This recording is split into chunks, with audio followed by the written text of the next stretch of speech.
તો hello guys and welcome back to another blog guys. તો તમને મારી હાલત જોઈને લાગતું જ હશે કે ફૂલ ગરમીમાં આપણે આવ્યા છીએ ગાઈસ. વાંધો નહીં, જો આજે આપણે કેટલા કિલોમીટર જો ગાઈસ એવી પાછી એક્ટિવા લઈને આવ્યા આપણો ગાઈસ. જો આપણું એક્ટિવા કેટલું ફરે, આપણે 0 કરી નીકળ્યા હતા ગાઈસ. 12 કિલોમીટર ગાઈસ આપણે યુન્ડાઈમાં આવ્યા છે ગાઈસ. જેમ કે તમને ખબર જ છે કે આપણી ગાડી ઇન્સ્યોરન્સમાં પડી છે. હજી કંઈક જો ને 6-7 દિવસ જેવું થઈ ગયું હોય તો આપણે આંટો મારતા આવીએ, તમને બતાવીએ આપણે ગાડીનું કેટલું કામ થયું અને શું નહીં થયું. આપણે હુન્ડાઈમાં આવી જાય ગાઈસ, જોઈ લો પોપલ. એટલે આપણે અંદર જઈએ, હવે તમને વિડીયો ઉતારીને બતાવીએ, પછી વિડીયો ઉતારવા દે તો, બાકી અંદર મને લાગતું નહીં વિડીયો ઉતારવા દે તો આપણે તમને બતાવીએ. ચલો ગાઈસ. તો ગાઈસ આપણે કંપનીમાં આવી ગયા છીએ. જો આપણી ગાડીમાં શું ડેમેજ થયું તમને બતાવી દો ગાઈસ. એ આપણે નથી ગાઈસ, એ બીજા કોકની. હા, આપણી આવી રહી. જો 2 લાઇટો ફોડી નાખી હ, બમ્પર તોડી નાખ્યું હ, પછી આ કેમેરો તોડી નાખ્યો. મારા હારા ટ્રકવાળાનો જ ભરોસો કરવો જ નહીં ગાઈસ. આમ જો આ હેજી વેજી 40-50 હજારનું નુકસાન આલી દીધું ગાઈસ. સન બાકી ખતરનાક ઠોકી હે ને, જોઈ લો. 2-3 દિવસ પછી આપણે જોઈ લો કંઈક આ આપણી ગાડી છે.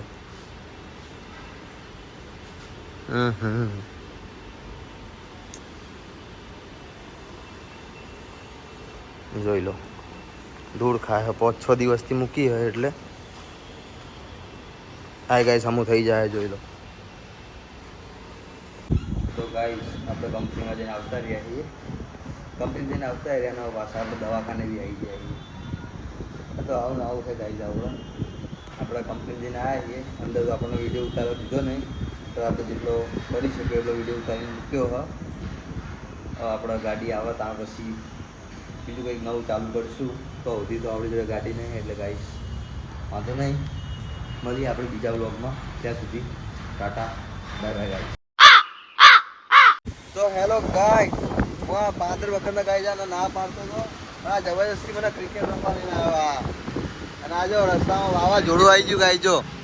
જો વરસાદ બી ચાલુ થઈ ગયો. આના લીધે હું તંબુરો નાવું પડે યાર. તો આજે હું સવારે ગાઈસ 5:30 વાગે ઉઠ્યો હું. પછી હું જો ને 5:30 ઉઠીને દુકાને ગયો હું. 4 વાગે સુધી આપણે દુકાને ટાઈમ આવ્યો, તો 4 વાગે સુધી હું દુકાને હતો ગાઈસ. પછી મેં તું ગાડી બહુ દાડાથી આપણે જોઈએ, એ ગાડી તો પડી હતી, તો ગાડી જોવા ગયો. તો ગાડી જોઈને આવતા મને 6 વાગી ગયા ગાઈસ બોપલથી. એ કાલે એ બ્લોગમાં આવી જશે ગાઈસ. એટલે જો ને હું ગાડી જોઈને આવ્યો 6 વાગે. પછી અમારા ઘરના કે ઘેડો કે તો જવાનું હોય દવાખાને. તો કાંઈ દવાખાનેથી 7:30 આવ્યો. પછી હજુ હાલ 10:30 થયા. આ લોકો ક્રિકેટ રમવા લઈને આવ્યા. હવે અમારા ભગવાનું ક્યારે ગાઈ મને હે ને ઓછામાં ઓછા 20 કલાક તો થઈ ગયા જાગતા જાગતા. આના લીધે, હા ભગતના લીધે આને 20 કલાક થઈ ગયા ગાઈસ. પણ શું કરવાનું, આ સાટાએ માનતા નહીં હવે. અને તો માણસો રાહ જોવે કે ભાઈ આવે ક્રિકેટ રમવા, પણ ભાઈ ચોથી આવે, ભાઈ તો હલવાઈ ગયા હે. જો વરસાદ બહુ હેરાન કરે.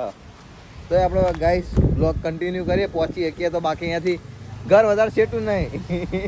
1 મિનિટનો જ રસ્તો ગાઈસ, સીધું ઘરે જતું રહેવાનું થાય. બરાબર ઓકે ગાઈસ.